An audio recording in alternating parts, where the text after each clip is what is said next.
Assalamualaikum Sobat Football United. Rating pemain Manchester United tertinggal ataupun kalah 2-0 menghadapi Arsenal. 2 gol dari skema corner di mana dari open play.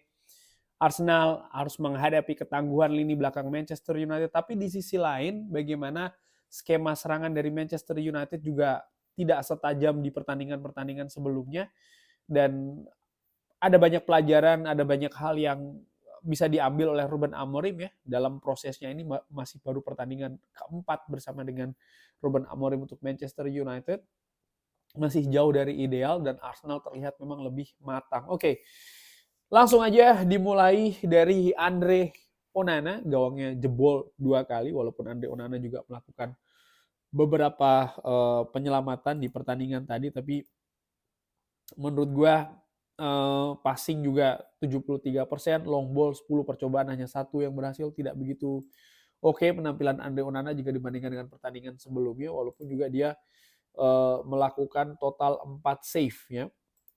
Gua beri dia nilai 7. Matthijs de Ligt tampil kerja keras, menurut gua Matthijs de Ligt fantastis, ground duels, aerial duels 100%. Passing akurasi ada 91%, dia bermain di 2 posisi yang berbeda, center back sebelah kanan dan juga center back sebelah tengah nanti di babak kedua. Gua beri dia nilai 8. Harry Maguire tampil sebagai center back sebelah tengah ya selama hampir 60 menit pertandingan. Ground duel 100% dimenangkan oleh Harry Maguire, passing akurasi juga cukup oke ini 96%.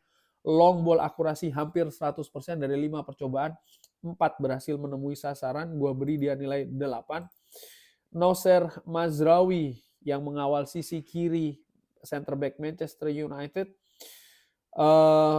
ya tidak seoke penampilan biasanya menurut gua Noussair Mazraoui di pertandingan ini, di mana duel yang dilakukan dari 7 percobaan hanya 2 yang dimenangkan. Long ball juga 9 yang dilakukan, hanya 4 yang menemui sasaran. Dan lininya terutama di babak kedua cukup sering ya mengalami ancaman dari pemain-pemain Arsenal, sehingga gue beri dia nilai 7. Tyrell Malacia tampil tidak lagi dari bangku cadangan, menjadi starter yang kedua kali di pertandingan ini, tampil selama 45 menit, nampaknya masih dijaga betul situasi dari Tyrell Malacia ini, mendapatkan kartu kuning. Sempat membuat situasi mengawal Bukayo Saka, memberikan memang ada perlawanan ya untuk mengawal pemain yang menurut gue salah satu pemain terbaik dari Arsenal juga, Bukayo Saka. Ground duels yang dilakukan 4 dimenangkan 3. Lalu bagaimana passing akurasi ada 95%.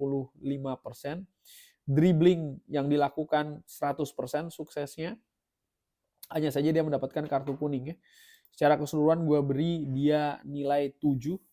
Tyrell Malacia. Bruno Fernandes di lini tengah tidak seperti biasanya, key passes 2, passing akurasi 85%, tidak begitu kualitasnya. Bruno menurut gue menurun di pertandingan ini, long ball hanya 50%. Ya menurut gue terutama di babak pertama dan juga di babak kedua ya, dia tampil kurang mengancam, dan paling tidak dari sisi passing akurasi tidak begitu oke Bruno Fernandes di pertandingan ini. Gue berharap lebih sih ya dari Bruno Fernandes, terutama di partai-partai sulit kayak menghadapi tim yang juga lebih sulit seperti Arsenal ini, tapi nampaknya ini bukan hal yang terjadi di pertandingan tadi. Oleh karena itu gue beri dia nilai 6 ya, Bruno Fernandes.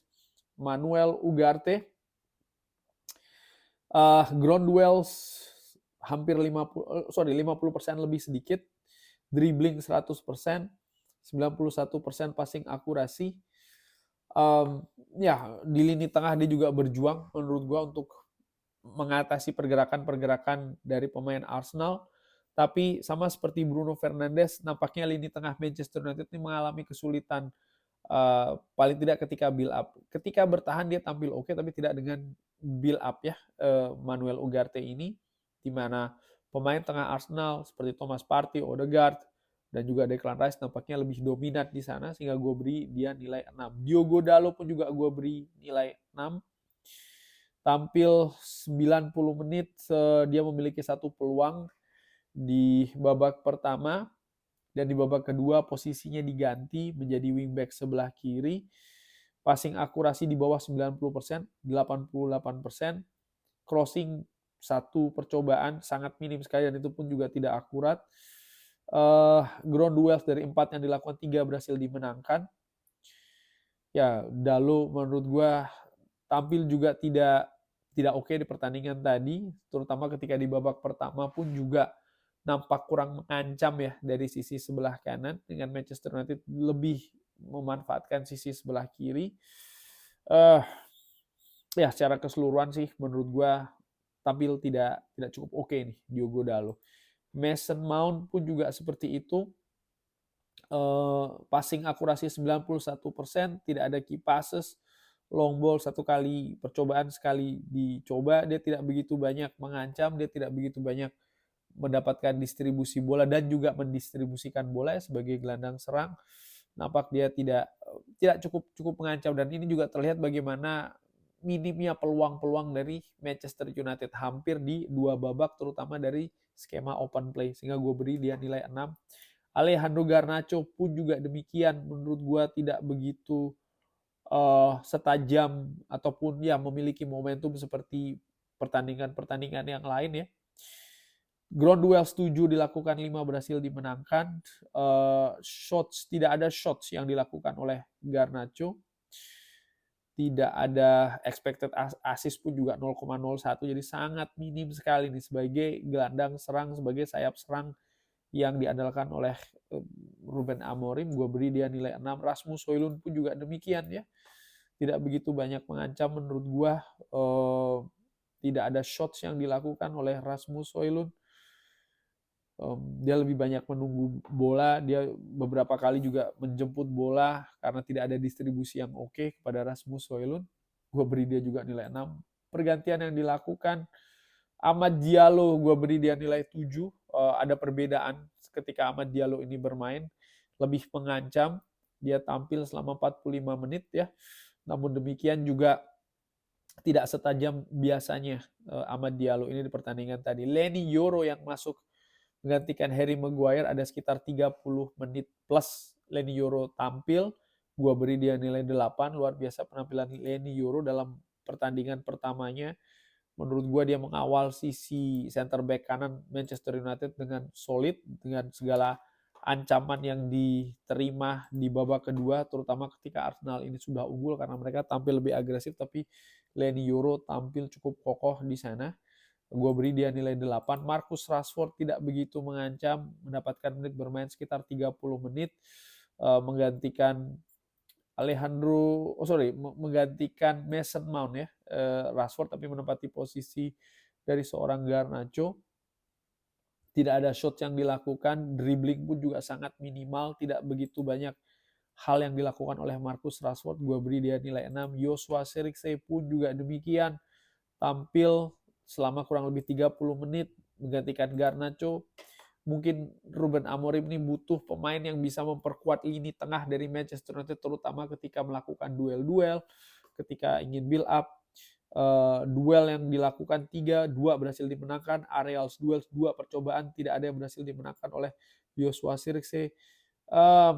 Ya tidak begitu banyak sih menurut gua peran dari Joshua Zirkzee, terutama ketika dia masuk untuk penyerangan Manchester United ya. Dan Anthony tadi sempat mengancam, pergerakannya pun juga menurut gue dinamis ya. Ada satu shot yang on target yang dilakukan oleh Anthony, skema tendangan bebas tadi dengan Bruno Fernandes, tapi tidak begitu mengancam karena tepat lah kepada arah dari David Raya, sudah diantisipasi di sana. Ground duel 100% oleh Anthony. Gua beri dia mungkin nilai Anthony pun juga 6 sih di pertandingan tadi. Secara keseluruhan Manchester United tampil kurang bernyali ketika menyerang, walaupun mereka kokoh secara bertahan ya. Kalau harus memilih pemain terbaik di pertandingan tadi, man of the match, menurut gue adalah seorang Matthijs de Ligt. Matthijs de Ligt tampil di 2 posisi yang berbeda, di posisi defender, center back dari Manchester United, baik itu sebelah tengah maupun sebelah kanan. tampil solid di sana, membantu lini pertahanan Manchester United. Kalau seandainya ada pemain yang kurang di pertandingan tadi, menurut uh, gue berharap lebih dari seorang Bruno Fernandes sih di pertandingan tadi. Gue berharap hal yang lebih sebenarnya dari Bruno Fernandes. Tapi kalau melihat secara keseluruhan, mungkin Rasmus Højlund juga tidak begitu mengancam. Dia sebagai pemain lini depan Manchester United nyaris tanpa peluang sih menurut gue di pertandingan ini. Dan sebagai pemain depan juga dia dalam tanda kutip kurang bisa memberikan solusi juga, walaupun tentu saja ini bukan salah Rasmus Højlund seluruhnya ya, karena misalnya distribusi bola dari tengah maupun dari sayap pun juga sangat minim.